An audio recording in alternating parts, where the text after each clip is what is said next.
How to temporarily deactivate TikTok account. Hello everyone, welcome to this channel. I'm here to help you out today. So without any delay, let's get started. So first of all, make sure you have stable Wi-Fi connection on your device, and as you do that, launch the TikTok application and make sure that you are logged into your TikTok application over here.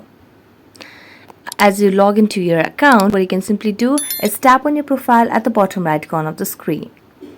When you tap on your profile, it will land you to your profile page with different following and different informations over here. So here simply tap on the hamburger icon at the top right corner of the screen. Now as you tap on the hamburger icon, select on settings and privacy. Afterwards, tap on the account option, and here you can see the option of deactivate or delete account. Select on that, and as you tap on deactivate or delete account, what you can do is simply tap on the option of deactivating. So you just have to make sure you have proper internet connection. So tap on the deactivate option, and as you tap on deactivate account, it will land you to a new page where you will be able to see the other options or the processes to deactivate your TikTok account temporarily.